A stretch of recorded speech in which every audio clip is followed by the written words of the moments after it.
I'm Janice Hossteiger. After 3 decades in the marketing business and many years of being an entrepreneur, I've learned a thing or two about marketing. Join me as we talk about marketing, small business, and life in between. Welcome to My Weekly Marketing.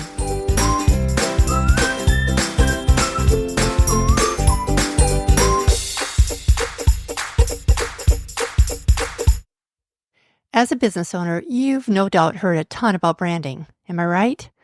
And you've probably also heard a lot about SEO or search engine optimization too. But where do the two overlap? On Google, of course. My guest today is all over that. Jason Barnard is an entrepreneur, keynote speaker, and an award-winning writer. He's a CEO and founder of Kalicube, a groundbreaking digital marketing agency based in France. Jason specializes in online brand management, and his superhero skill is the ability to influence and reshape Google's focus on an individual or company. Oof, wouldn't you like to reshape Google? And that bio I just read? It came directly from Google. Jason has learned how to finesse search engines and AI to create an online brand that he controls. In our conversation today, you'll learn about Jason's hub and spoke model to take control of your online brand and use it to build a strong personal or corporate image. And in today's world, as he likes to say, your brand is what Google says it is. So let's dive into my conversation with Jason. Hey, Jason, thanks for being here today. How are you doing? I'm doing absolutely wonderfully, Janice. Thank you very much for having me. I'm delighted to be chatting and hopefully helping entrepreneurs, business owners with managing their corporate and personal brands in Google and AI without being geeky. Geeky works for me. So there's no problem with that. So you definitely came from a tech background. How does somebody with a tech background, where's that overlap with personal branding? So tell us your story a little bit.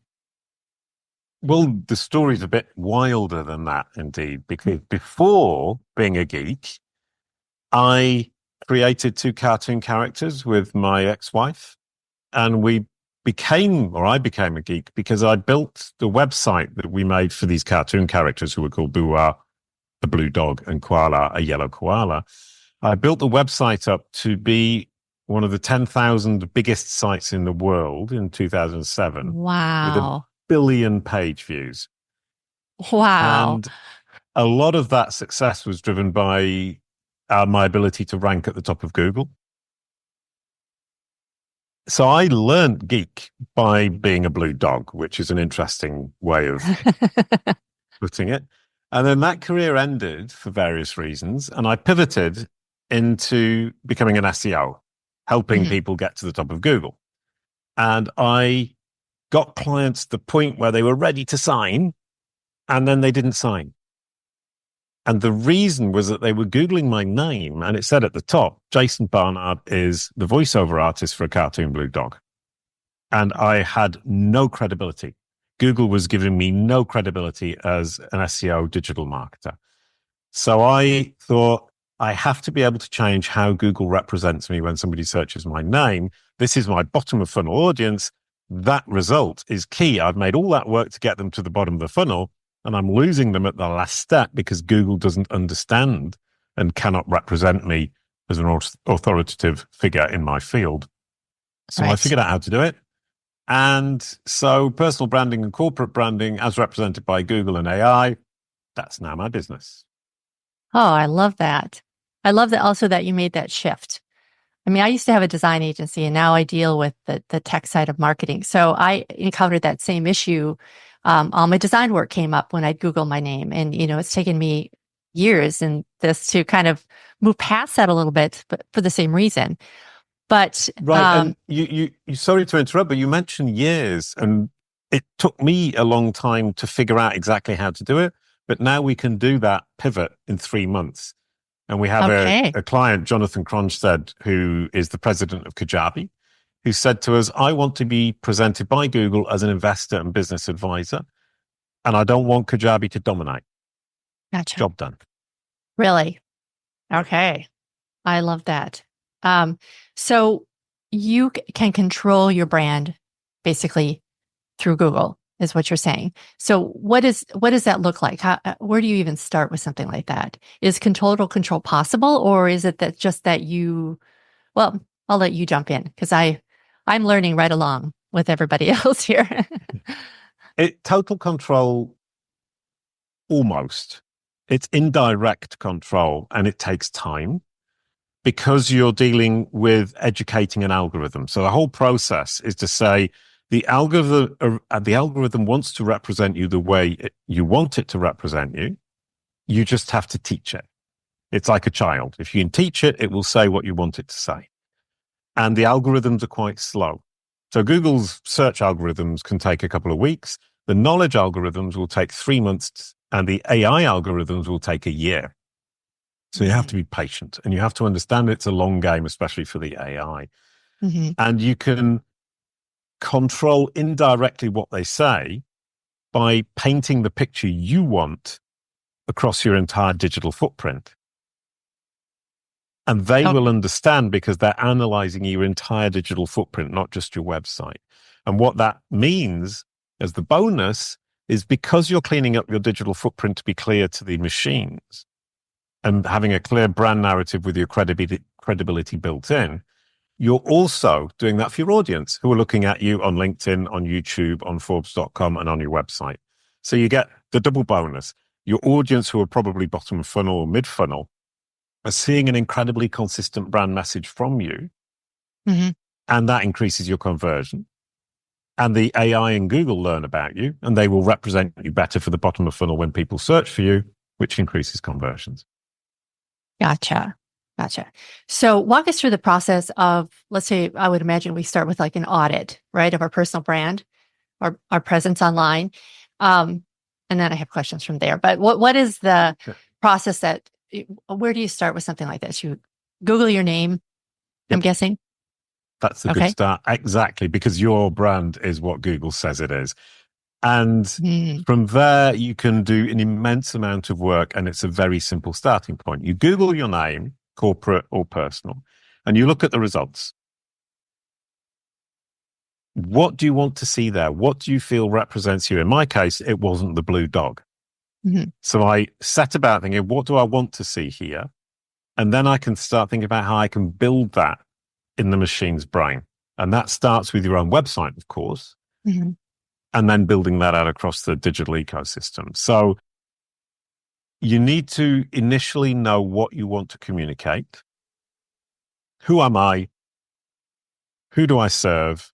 How do I serve them? And why am I a credible solution for them? You identify that, you write it on an about page on your own website very clearly. And then the machine will start to understand that that's what the message you want it to replicate. Now, it won't believe you just on your own good word.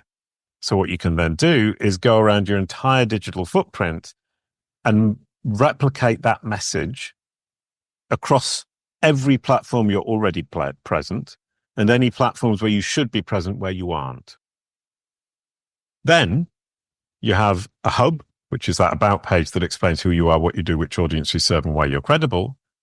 You have a wheel, which goes all the way around, which is your digital ecosystem, and you simply connect the hub to the wheel with links. So you link out to all the sources that corroborate what you say, and if possible, you link back from those corroborative sources to the hub. That will make the machine understand. And as you can see, because I've corrected everything around my digital footprint in that wheel, my audience is seeing a consistent message all the way across the internet every time they encounter me. And when they come to my website, they see that same message. They're super, super comfortable. And if they search my name, they're even more comfortable because Google says the same thing. Google recommends me. Perfect. Very good. So what do you do about those pages that, like, for example, because I had a design agency, I have a portfolio out on Adobe and it still pops up on my search results. I don't do that work anymore. There's no way to make it go away. I don't want to delete the page. Is it just that because I haven't updated, it's going to fall down further and further in the search results? That will happen, but I would advise you to be more proactive than that. If you do update it, it will immediately become fresh, and that gets Google all excited. So don't do that. Yeah. But what you do want to do is do what I did with the blue dog. I didn't delete anything about the blue dog. I didn't say the blue dog never existed. What I did was create relevant, helpful, valuable content that my audience engaged with around my new persona, which was expert digital marketer SEO. And I changed Google's focus by pure weight of evidence from blue dog to SEO digital marketer. And recently we've shifted it again from digital marketer to entrepreneur. And I didn't change anything. I'm still the CEO of Kalicube, my company. We reframed my life. And this is a really interesting example because we got Google to say Jason Barnard is a hugely authoritative, credible digital marketer who knows his stuff. Brilliant. Then because our primary client base is entrepreneurs and founders of corporations who want us to manage their personal brand in digital space for them, I need to place myself alongside them as a peer. So I need to shift from digital marketer to entrepreneur. So I looked back at my career and I said, well, okay, I created my first company in 1991 for the music group I played in. I was CEO of that company until 1999, sorry. Then I created a company for the Blue Dog and the Yellow Koala in 2000. I was CEO of that company until 2011. Then I created Kalicube, and I'm the CEO of Kalicube and the founder of Kalicube. So I've founded 3 companies, and I've been the CEO of all 3 companies, and they are all profitable from day one. That makes me an entrepreneur, but it only makes me an entrepreneur if I present it that way to my audience and to Google. That's what we did. We switched the focus. We changed the framing and focused on the companies I've created and my role as a CEO with those companies and making them profitable. Bingo, Bob's your uncle. Google now says Jason Barnard, entrepreneur. Now, you were able to do this just with information that you input, or does, for example, like on LinkedIn, you can get reviews from people and put that on there. I don't know how Google weighs that, but if other people are saying something about you, that's going to probably weigh heavier than things that you say about yourself, correct?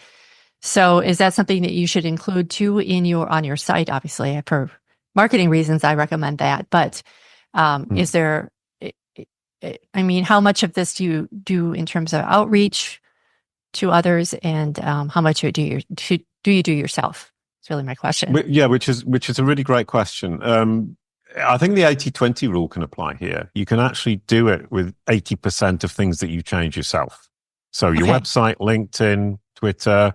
I write for Forbes, so I changed the presentation there. I signed up for Forbes to put myself in that peer group. All of that is stuff I've done myself. And then the 20% is, yes, if I can get other people within that peer group to confirm what I'm saying, that's hugely powerful. But the 20% of confirmation actually amplifies itself and has the same weight as the 80% of the stuff I've done. But you need to do both. Mm-hmm. You need to be very, very, very, very clear across everything you do. So you can't ignore the 80%. You still have to do the 80%, but you don't need the same amount of corroboration from other people in order to actually make that difference. And what you need to do is focus on the people who are already in the cohort, in the group, in the category and the peer group of people you're aiming to join. You're aiming to join, not your ideal customer. Well, it is two different. Sorry, there's actually two different things going on, which is very interesting. With our platform, Kalicube Pro, we built it. It's got 3 billion data points, so we know exactly what's going on in Google's brain because it's all data collected from Google since 2015. And we actually divide we have the market, the audience, the people I want to sell to, and then my peer group. That's 2 different groups. So I need confirmation from the peer group that I belong to them, and confirmation from the audience that they see me that way too. Oh, that's really powerful. Well, it's a really good point that you make, because I forget sometimes that we do have those 2 different cohorts, and we do need that message from my audience and from my peers. Gotcha. So a lot of my listeners or my clients really struggle on the social media part of it. I find that often when they start working with me, they either will go all out and be on every platform, or they will just focus on one, which is actually what I recommend for startups because they get overwhelmed otherwise. But is it important to say claim the domain name or social media name for their brand on multiple platforms? Even does that benefit this, or it does, even if you're not posting on there on a regular basis? Oh, I see what you mean. Excuse me. Yes. When you have the social media platform, you need to have a handle that does represent your brand.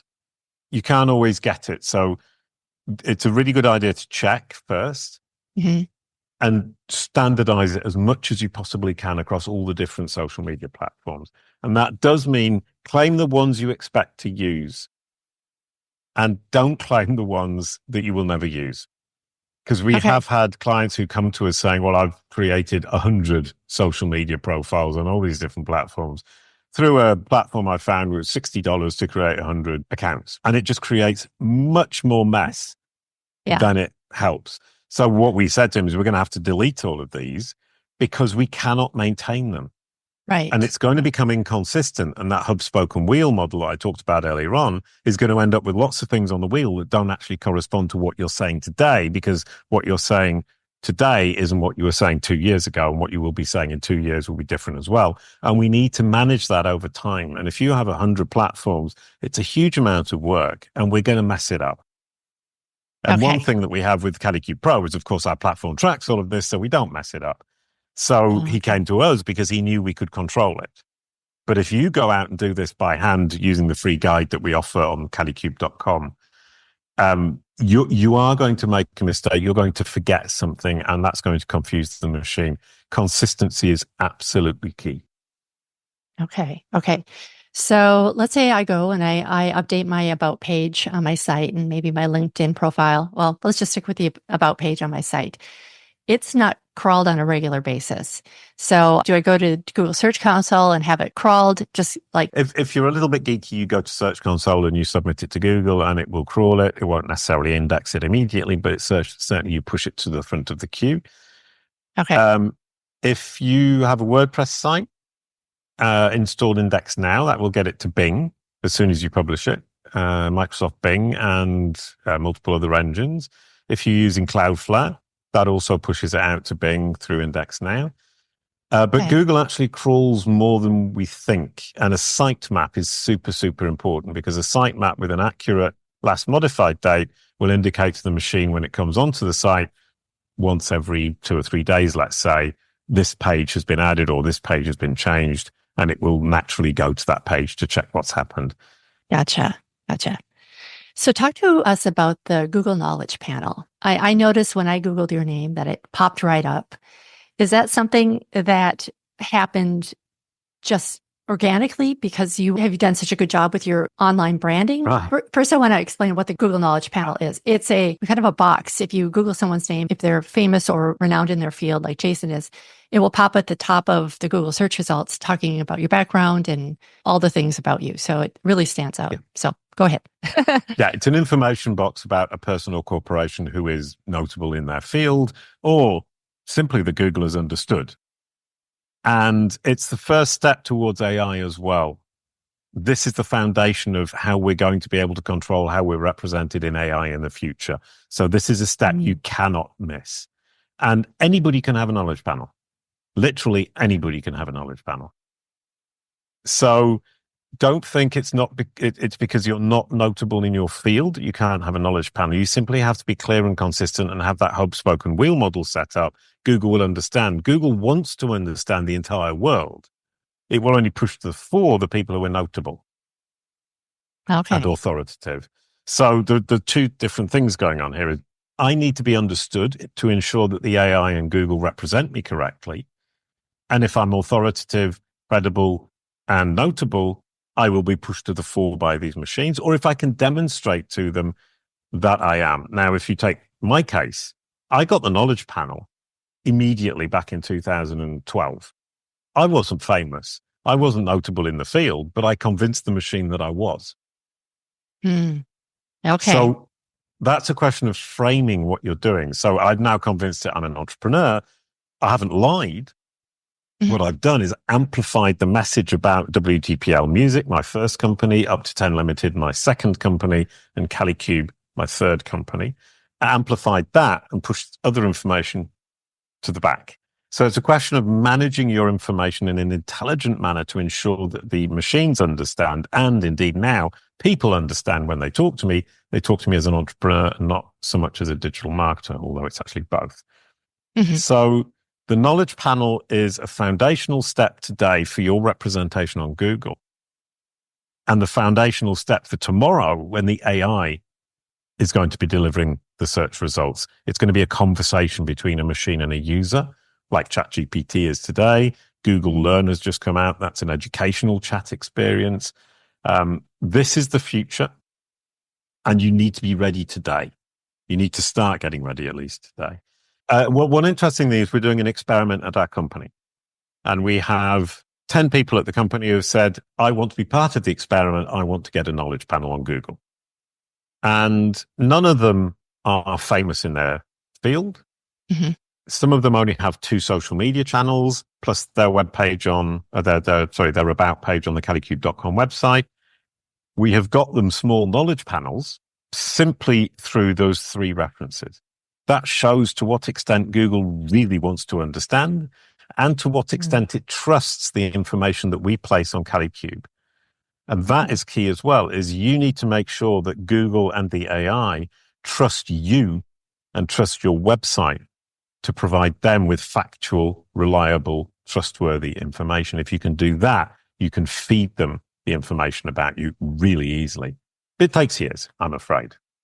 Okay. But like you said, the time to start is right now, right? Yeah. So, and that hub, spoke, and wheel model is exactly how you do it. And that you were talking about third-party corroboration, third parties agreeing with what I say, agreeing that I'm part of the entrepreneurship peer group, agreeing that I'm an expert, agreeing that I'm successful, agreeing that I know how to manage personal brand and corporate brand in Google and AI. If I can get third parties to confirm that, I've won the game. Interesting. So beyond just the about page, I would imagine that content plays into this as well. You really want to be accurate, authoritative, all the things. What is the EAT acronym? Expert, experienced, authoritative, and trustworthy. And I would add to that notable and transparent. So we call it NEAT. So it's experience, expertise, authoritativeness, trustworthiness, plus notability and transparency. You can't communicate with Google if you're not transparent. You can't communicate with AI if you're not transparent, and they will always push you to the fore if you're notable. So being notable is important. Google don't talk about it. But obviously being famous in your niche, you don't have to be famous in the entire universe. You just need to be famous in your niche. Niche is super important. And so content, yes, it's hugely important. It's important for multiple reasons. Number one is to demonstrate your credibility. I mean, we can just call it credibility instead of saying neat all the time. Your neat credibility. It helps in terms of your topic and your topical authority. Google understanding what you're expert in. So it's not just you're an expert in something. So creating a lot of content around that is obviously reliable, helpful, valuable, meaningful is hugely important. But then what we call deliverability at Kalicube. So we have the Kalicube process, which is what we explain in the download that you can get from kalicube.com/guides, Kalicube with a K.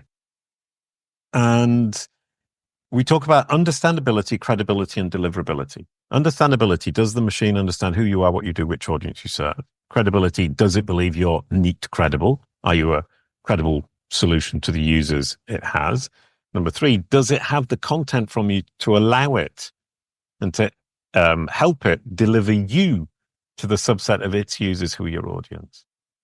And if you look at that, that's the machine's perspective, understanding, credibility, deliverability.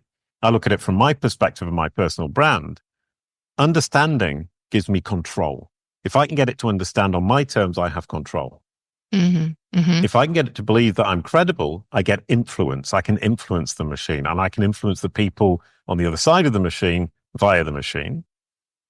And if I get deliverability, i.e. I have the content that allows the machine to present me to its audience regularly when I'm going to be helpful to them, I get visibility. So from my perspective, I'm getting control, influence, and visibility. Gotcha. That's so powerful. Cool, isn't it? It really is cool. And I think I wish I would have known this about 10 years ago. So just let's say that somebody, just in terms of brand management, let's say that there's a bit of a curveball. You've got some bad reviews or something negative appears in search results. Is there a way to push that down and remove it? I know we talked about like things that were no longer relevant can be kind of pushed down. Is this the same apply if something negative pops up? Let's say, because I've had a client that got an arrest for drunk driving, and that would pop up every time that they were Googled. So things like that, where like, what do you do about something like that? Besides hire a PR firm and for the best. Yeah, well, you don't need to hire a PR firm is the good news. Okay. As you rightly said, you can refocus, reframe in Google's mind, and you can ensure that it understands that that piece of information isn't actually relevant and helpful. And there are multiple ways of doing it, one of which is what we call leapfrogging, which is find a piece of content that ranks lower and help that content rank higher. So you will link to it from your website to indicate to Google that that's an important piece of information. If Google trusts your website, it will then understand, yes, this is important. It will believe that it's important, and it helps that piece of content move up. If you control the content, you can optimize it for Google. Simple SEO techniques, changing the meta title or the title to include your name will help it to rank higher if your name isn't in it. It's a very simple trick. And you can also, if it's a third party, reach out to the third party and ask them to change things in the article or the piece of content that will help it rise up. And you need to focus on ensuring that the changes you make indicate to Google that this piece of content is highly relevant, helpful, and valuable to your audience. Technique number 2 is what I call rich elements, which are SERP features like video carousels, Twitter boxes, author boxes. If you don't have any, or if you only have 1 or 2, you can generate new ones. If you create lots of video content, you get engagement and Google understands that that's you. It will create a video box for you, a carousel of 3 or 4 videos. That will generally remove 1 blue link. Okay. Which means that you have 1 less thing to worry about, and they will generally rank slightly higher than, they'll rank in the middle of the page. So you're just pushing things down by creating new elements in the SERP and pushing your good content from below, pushing it up above that content. Gotcha. If you reframe your story depending on the case, you can reframe your story to indicate that a piece of content that is negative isn't actually relevant. So you can pivot very slightly your own personal messaging away from that negative content, and Google will say, well, actually, it's not relevant anymore, or it's not relevant to this person today, and it will tend to be demoted. And the problem's slightly more vicious than that, because I actually had this problem, and it wasn't anything that I had done. Somebody else called Jason Barnard was caught speeding at 157 miles an hour down the motorway in the UK. And that content was ranking for my name. And people looking at it wouldn't know that it wasn't me. That I have, or at the time, I had a Twingo, the slowest car in the universe that couldn't do 157 miles an hour, however hard and much you wanted to do it, except in somebody's dream. And so my job there was to indicate to Google, that's not me. That Jason Barnard isn't relevant to people searching my name. I'm relevant, and that's not me.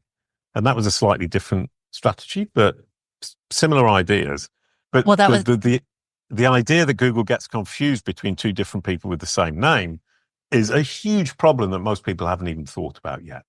That was actually the next question on my list here is, what do you do if you have a common name like John Smith, or, how do you differentiate yourself and make your search results more distinct? I suppose it's just to really define what it is you do and have that label attached to your name so that people will understand that, oh, that's not the same John Smith because they don't play football or whatever, so that's kind of it. Well, there are multiple kind of layers to this. Number 1 is, if I'm called John Smith, And I don't care that I don't come up first with my knowledge panel when somebody searches John Smith. My job is to educate Google with the hub spoken wheel model to ensure that it doesn't confuse me with other John Smiths. But it's a huge job because it's such a common name. And every time Google sees anything with the name John Smith, it's going to assume it's a new John Smith. So if, for example, I've had a career where I was a musician, then I was a screenwriter, then I was a songwriter, now I'm a digital marketer, then I was an author, now I'm an entrepreneur, that's potentially 6 different people. Explaining to Google that's actually all the same person is quite difficult. That's what we do at Kalicube. But you can do it, but you're not necessarily going to be prominent because you're not the most notable, famous John Smith. But if that's not part of your personal branding strategy, you just want control, that's fine. If you want to be dominant when somebody searches your name, you have no choice but to change your name.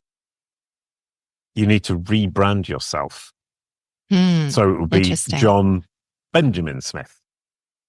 Gotcha. At that point, you've reduced the competition, you've reduced the ambiguity, and you can dominate. And that's a choice you need to make. Is that something I want? Is that something I need? Is that something that will help my company? Or does being an anonymous John Smith who has control of what Google and AI understands, is that fine for me? And what's going to happen in the future? Right now, we've got search. It's one result. It's a zero-sum game. You win or you lose. You dominate or you don't. In AI, it's a conversation. So the AI is going to prompt people to dig down to figure out which John Smith you're looking for. At that point, you don't need to dominate, but you definitely need control. Yeah. Interesting. So is there a way that you can, now looking forward, now you said it takes a year for AI to kind of catch up with what's happening, but already if, I've asked ChatGPT certain questions about a person and it will come up with incorrect information. So already it's an issue. And I would imagine following the advice that you gave is going to be helpful, but probably won't solve it always and forever because they haven't worked that issue too, right? They have to figure out the... Yeah.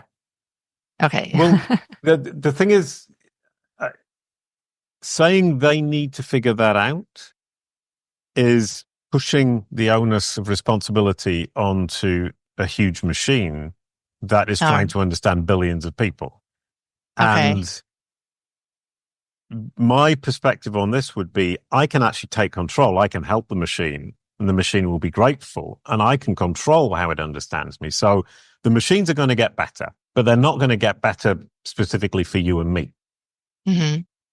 I have to be proactive and take action to ensure that I take most advantage of the improving machine. And then with this particular problem, those misunderstandings are huge, and it's a huge problem of the machines talking rubbish. And if you search my name on ChatGPT, you ask ChatGPT, who is Jason Barnard, it can tell you my life story in a very detailed manner, and it doesn't make any mistakes because I have educated it, because I have been planting the seeds and making sure that all the dots join up and that there is no confusion, no ambiguity about this particular Jason Barnard. Interesting. Okay. And it's a long haul job. I mean, that year frightens people. But if you look at it from a perspective of what are my aims? Short term, let's manage that Google search result for my name or my corporate name. Midterm, let's manage that knowledge panel, 3 months to 6 months. Medium to long term, let's manage the AI, a year. That's fine. So right now, AI isn't in a position where it's going to have a huge effect on your business. So you can start working on what does make a difference for your business today, which is the search result for your brand name, your company name, or your personal name. That search result you can affect in a month. The knowledge panel you can affect in 3 to 6 months, and that's going to help your business because it will make you look credible. If you search my name, you see the brilliant knowledge panel that I get, you think I'm rich. It's the perception that you get is that I'm rich and successful, which is great, suits me fine. Right. And then a year down the line, that same work will have educated the AI and the AI will get it right. Gotcha. So you're actually in a very, very, very good place if you start today Hmm. and you realize you have those three goals with a very distinct timeline that you can follow, and that's maybe not safe, but certainly the priorities are right. Oh, such such wisdom here. As everything changes so rapidly, it's really kind of reassuring to know. Oh, it's scary, but it's reassuring to know that you do have some control over what's being put out there, even just Yeah. in your search results. So, What this I has been find very helpful. is, I mean, within the SEO industry, which I know quite well, and within the Hmm. digital marketing industry, within the personal branding industry, within the PR industry, and business people are worried and scared, frightened, and they don't know what's happening. They don't know what to do. Right. AI is scary and it's new and we've never seen this before. I am not worried and I'm not scared because what I've seen is that this process, the Kalicube process, works for all of them and gives me control and make sure I sleep well at night, let's say. And when ChatGPT came out a couple of years ago, first thing I did, who is Jason Barnard? And it gave me the exact right answer straight off the bat. Didn't do it for my colleagues. Mm. Copilot came out on Bing, same thing. Gemini comes out, same thing. Google Learn About just came out this weekend. First thing I did, I went in and said, who is Jason Barnard and what is Kalicube? And it spits out exactly the brand narrative that I intend. This Perfect. process is universal and timeless because all of these machines are using the same technologies, large language models, knowledge graphs, and search results. They're serving the same audience, people, with the same aim, trying to get us to the solution to our problem as efficiently as possible, Hmm. using the same fundamental technologies, huge, huge computers, storage space, and computing power and algorithms, which are come in different flavors, but fundamentally same technology, data set, which is the web, Hmm. same user base, people with the same aim, trying to get them to the solution to their problem as efficiently as possible.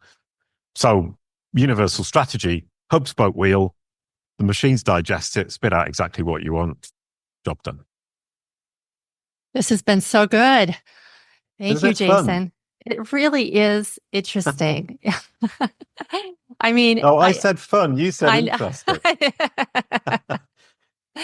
Well, I think looking at what I know I have to do in a certain day, and I know what my clients are, always really struggling with marketing because there's so much out there and there's so many different silos and there's so much to do and all of that. But this really is a priority for people, or it should be a priority for people because it affects everything. Not only for today, but for your future as well. And Yeah. the thing is that you'll find the initial setup takes quite a lot of time. First of all, you need to define what you're trying to communicate. Then you need to Right. create the about page, which is the hub.